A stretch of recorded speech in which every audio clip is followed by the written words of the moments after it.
Teşekkür ederiz. Evet, şimdi hep birlikte Türkiye'deki siyaset kurumunu, Türkiye'nin sorunlarını çözebilecek noktaya getirmek bizim sorumluluğumuzdur. İnşallah hep birlikte bunu gerçekleştireceğiz. İstemeyen olabilir, köstek olmak isteyen olabilir ama inanıyoruz ki bu irade sizde, bizde, diğer partilerde var ve hep birlikte bunu başaracağız inşallah. İnşallah. Çok teşekkür İnşallah. ediyorum. Sayın Çok Genel teşekkür Başkan'a ederiz. ve tüm partili arkadaşlarımıza selam ve hürmetlerimizi iletiyoruz. Tekrar hayırlı bayramlar diliyoruz. Hayırlı bayramlar diliyoruz. Çok teşekkür ederiz. Teşekkür ederiz. Sağ olun. Hayırlı bayramlar.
Hüdapar, Hüdapar, hoş geldin şehrimize. Hüdaba, Hüdaba, hoş geldin gönlümüze. Hüdapar, Hüdapar, hoş geldin şehrimize. Hüdaba, Hüdaba, hoş geldin gönlümüze.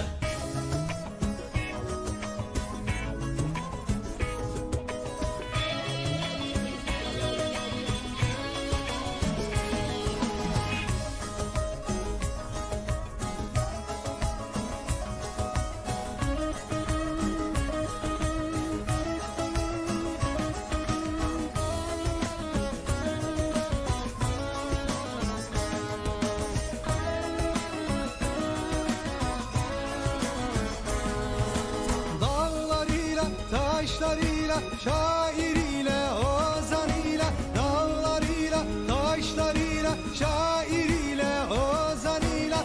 Ezgisiyle, bestesiyle, özlemle bekledik seni. Ezgisiyle, bestesiyle, özlemle bekledik seni. Yiğitlerin sevdasıyla, halkın özgür sadasıyla. Yiğitlerin sevdasıyla, halkın özgür sadasıyla. Hakka meftun nidasıyla, yolunu gözledik seni. Hakka meftun nidasıyla, yolunu gözledik senin. Hüdapar, Hüdapar, hoş geldin şehrimize. Hüdaba, Hüdaba, hoş geldin gönlümüze. Hüdapar, Hüdapar, hoş geldin şehrimize. Hüdaba, Hüdaba, hoş geldin gönlümüze.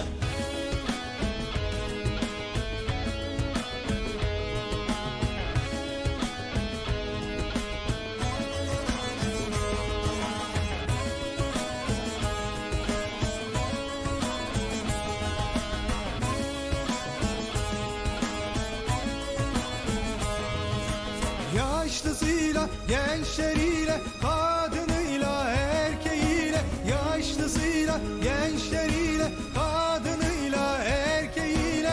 Yedisinden yetmişine özlemle bekledik seni.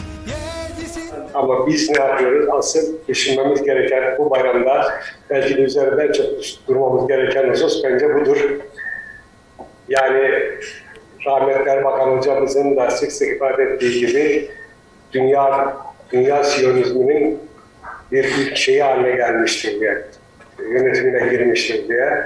Bundan kurtuluşun yolu da Müslümanlar olarak, dünya Müslümanlar olarak birlikte hareket etmek ve şuurla hareket etmek ve onun anlayacağı dilden cevap vermek suretiyle ancak bunların huzurunu önlenebilirlerdi. Bugün de maalesef yine aynı noktadayız. Yine Erbakan hocamızı haklı çıkaracak olaylarla karşı karşıyayız. Bu İsrail kurulduğu günden beri alınan aleyhinde alınan bu kadar Birleşmiş Milletler kararına rağmen hiçbirinin yerine getirmemiştir. Aksine hedefine ulaşmak için Büyük İsrail'i kurmak için adım adım ilerliyor.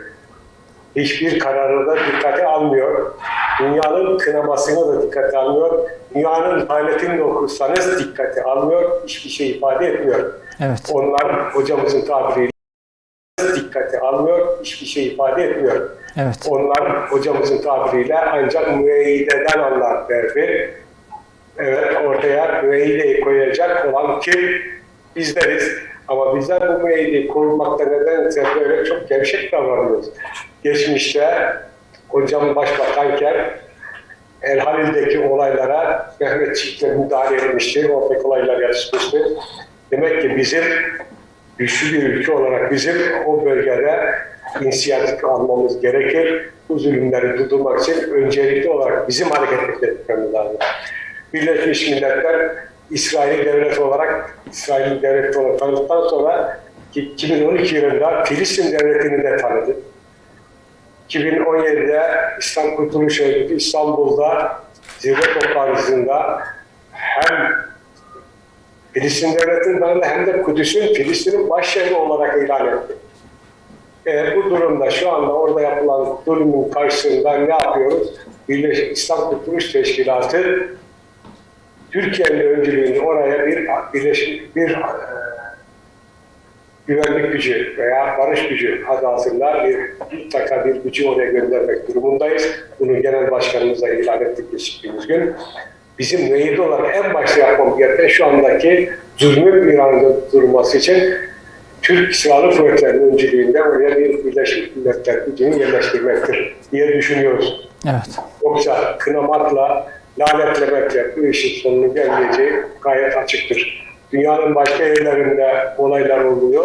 Oralara Birleşmiş Milletler bir şekilde ya ambargoyla ya barış gücüyle müdahale ediyor ama iş Filistin'e, İsrail'e gelince nedense kılıç kıpırdamıyor. Bırakın kılıç kıpırtmasını, alınmış olan kararları bile engellemeyi, alınması gereken kararları bile engellemeyi yollarını arıyorlar. Böyle bir durumlar bize düşen görev bir an önce Genel Başkanımız ifade ettiği gibi Türk Silahlı Kuvvetleri'nin öncülüğünde oraya bir barış gücünü konuşlandırmak diye düşünüyoruz. Evet. Bu buruklukla tabii girdik Ramazan'a da bayrama da. İnşallah bu atılacak adımlarla bu burukluğumuzu bir nebze olsun gidermiş oluruz.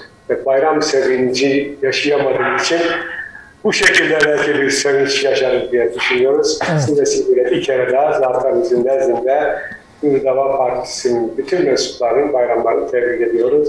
Ağız tadıyla bayramlarda buluşmak dileğiyle. Çok teşekkür ederiz. Bu arada heyetimizde Genel Başkan Yardımcımız, siz de yakından tanıyorsunuz, Doğan Bekir Bey kardeşimiz var. Dışişleri Müdürü, bir de Gençlik Teşkilatımızdan Melih Bey kardeşimiz buradalar, Melih Bey. Söz tabii Filistin olunca, dış konu olunca bu işin uzmanı varım. Doğan Bekir Bey kardeşimiz. İzniniz olursa herhalde birkaç şey söyleyeceği vardır. Sözün müsaadenizle kendilerine var. Buyurun Doğan Bey. Teşekkür ederim.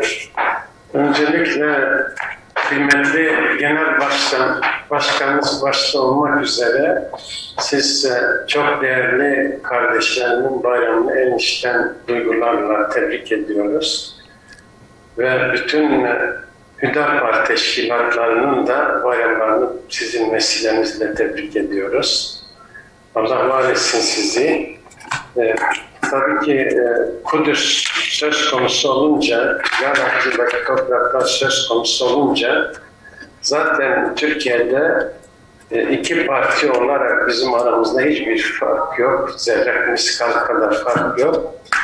Ve geçen hafta özellikle sempozyumlar başta olmak üzere çok kıymetli Genel Başkanımız başta olmak üzere sizlerin katkıları yadsınamaz. Ve gerçekten sizler de Kudüs'ün, Mescid-i Aksa'nın sessiz soluğu oldunuz ve öyle devam ediyor sürekli olarak. Bu hepimizin hassas olduğu bir noktadır. Evet. Elbette ki Birleşmiş Milletler demin Genel Sekreterimizin ifade ettiği gibi medet ummamız hiçbir çözüme yönelik olamaz. Amerika'dan da medet ummayız. Çünkü daha seçilmeden önce Joe Biden Siyonist olduğunu ifade ederek göreve başladı. Ve şu anda görüşünün gereğini yerine getiriyor. Evet.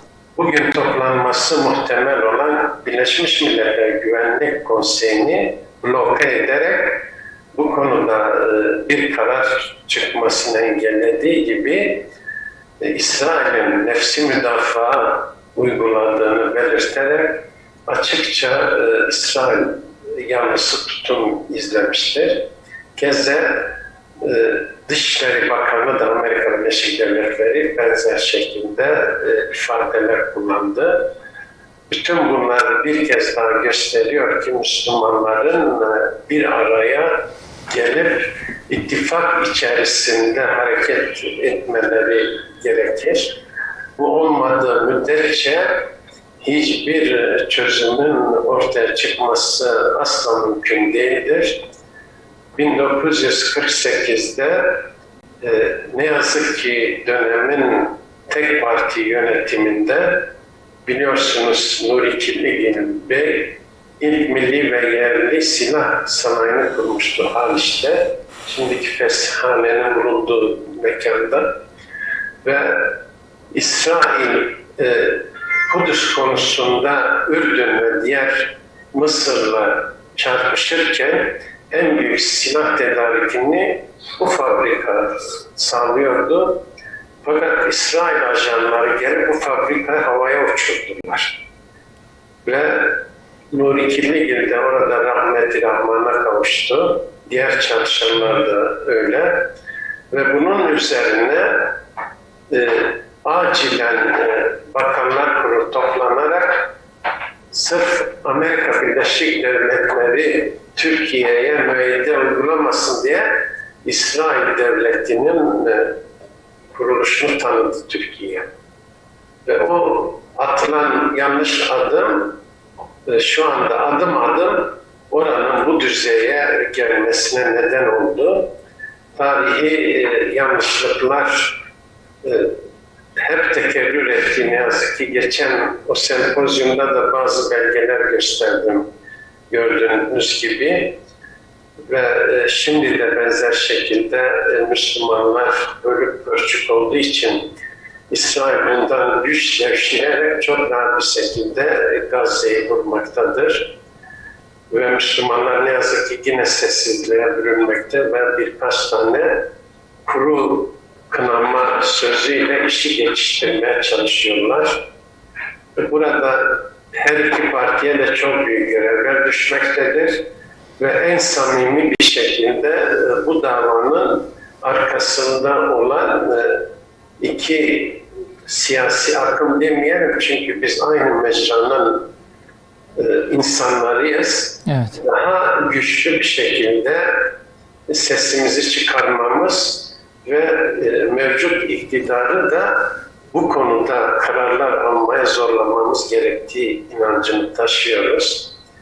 Biz oturduğumuz yerden bir çözüm beklememiz mümkün değildir. Selahaddin Eyyubi zihniyetiyle hareket edilmedikçe çözüm ortaya çıkması asla mümkün değildir. Evet. Selahaddin Eyyubi Harran'dan başlattı bu hareketi. Önce Güneydoğu'daki ayrışmayı ortadan kaldırdı. Ve işi ilk eniştesinden başlattı. Harran yöneticisi olan eniştesini gelir gelmez kendi çadırında derdest etti. Ve dedi ki ben senin en yakın akrabanım. Beni nasıl kelepçeleyip çadırına koyarsın? Ve bundan geri adım atmadı. O zaman işte Selahaddin Eyyubi Hazretlerine insanlar inandı ve 2000 kişilik bir kuvvetle Mardin, Kızıltepe Ovası'na hareket ettiğinde herkes orada 30.000 kişi birikmiş. Sizi kılıçtan geçirirler dediği zaman hiçbir şekilde geri adım atmadı ve inançla gitti oraya.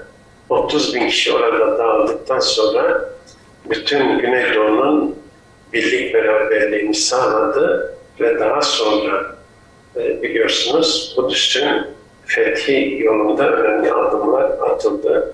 Temennimiz birliği sağlamamız ve birlik içerisinde adımlar atmamızdır. Evet. Hepimizi bütün en kalbi duygularla tebrik ediyorum bayramımızı. Başta genel başkanımız olmak üzere siz değerli kardeşlerimi ve bütün Hüdapar Teşkilat mensuplarını Allah her zaman için varlığınız bizim takdirlerimizdedir.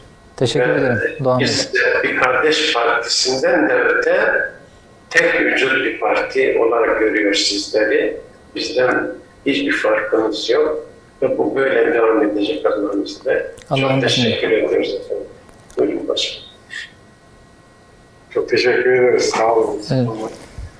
Buyurun. Değerli başkanlarım, sizin şahsınızda Yeniden Refah Partisi ailesinin bayramını tebrik ediyorum. Dile getirdiğiniz hususlar şunu bir kez daha ortaya koyuyor. Filistin konusunda aynı hassasiyetleri paylaşıyoruz. Ve bir kez daha şunu gördük.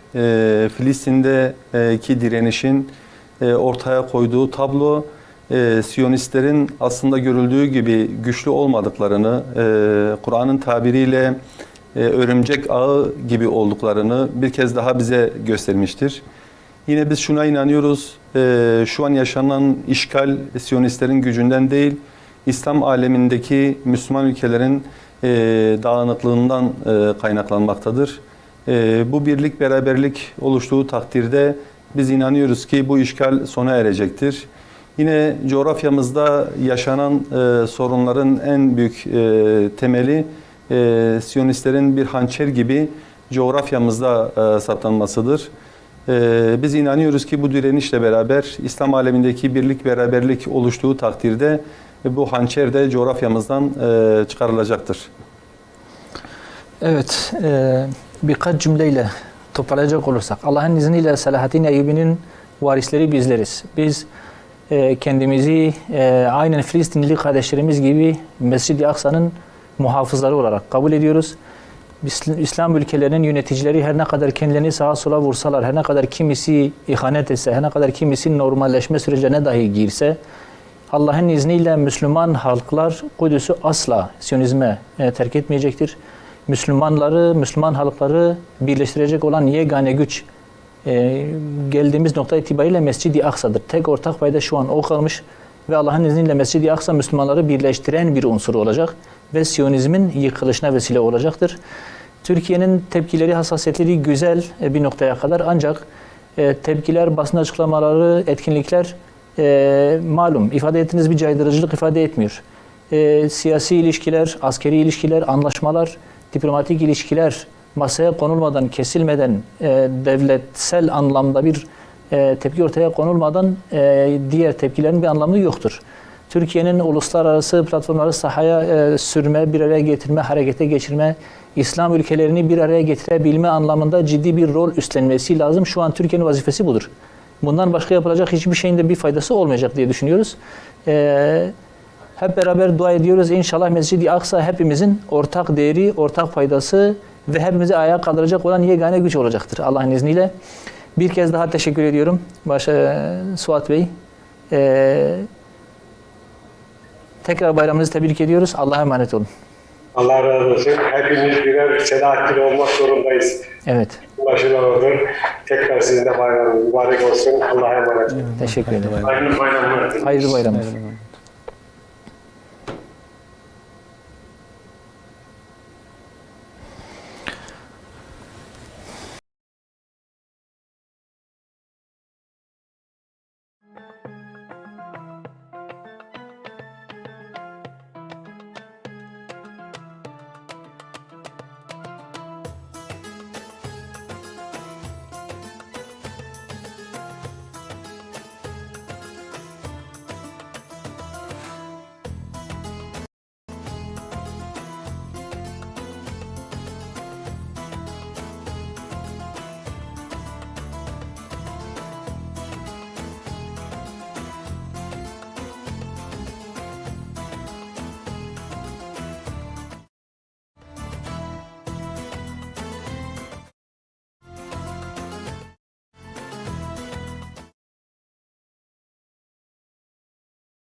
Yani hepsinin de perspektifi böyle tek olsaydı ne güzel olurdu ama bunun için epey çalışmamız, mücadele etmemiz gerekecek. Maalesef bütün bu acılar yüreğimizi kanatmaya devam ediyor.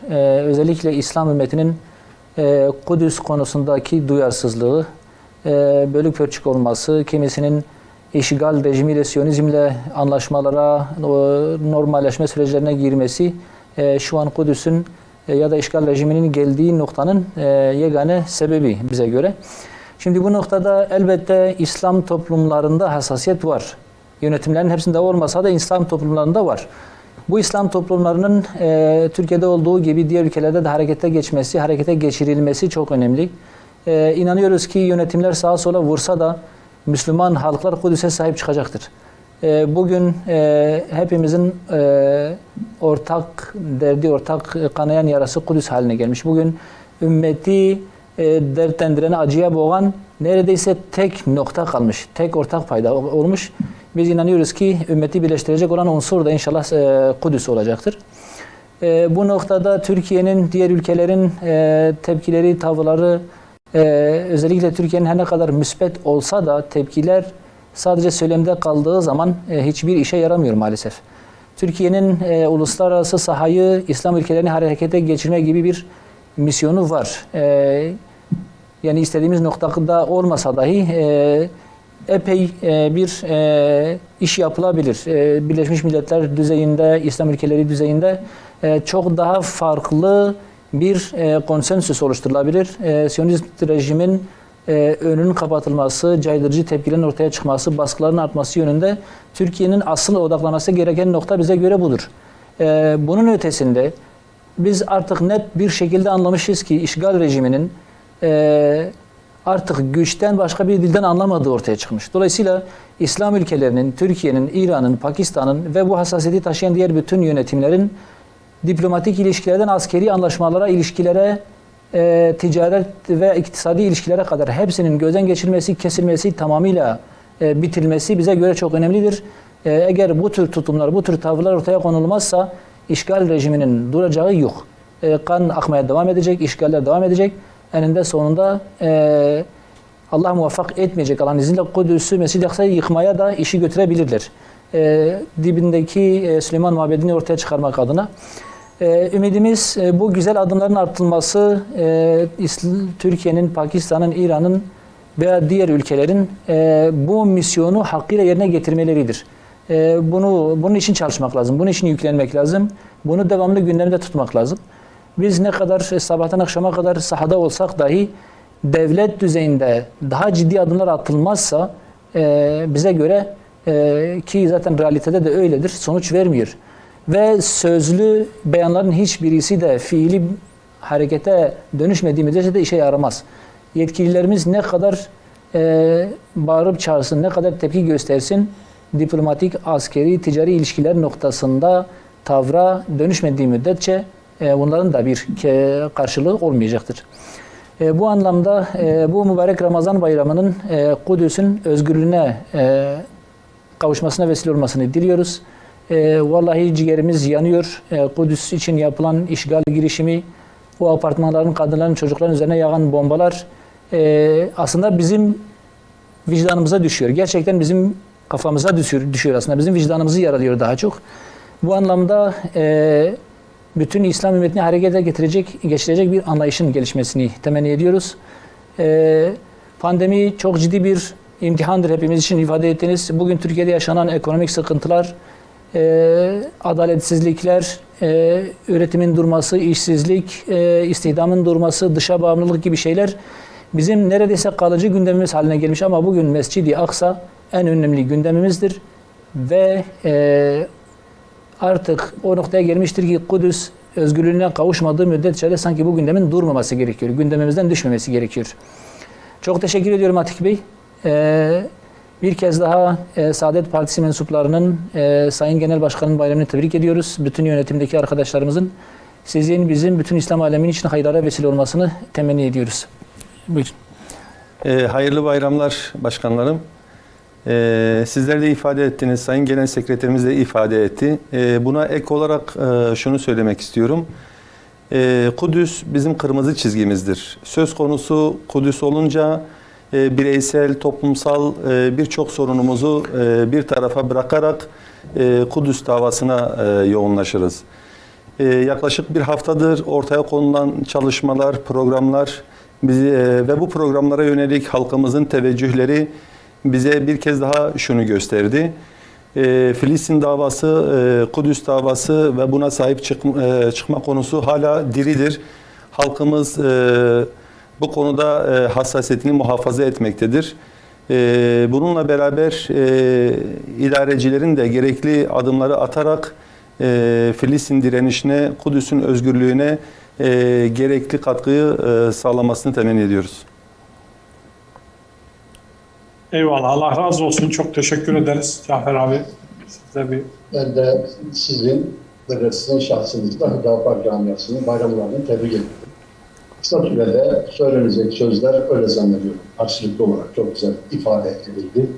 İnşallah bu sözlerin eyleme döküldüğü zamanlarda buluşup görüşmek, o bayramları birlikte yaşamak için hepinize saygılarımı, hürmetlerimi sunuyorum. Allah'a emanet olun. Bayramınız mübarek olsun. Allah'a emanet olun başkanım. Teşekkür ederim. Selamünaleyküm. Allah'a emanet olun. Allah'a emanet olun.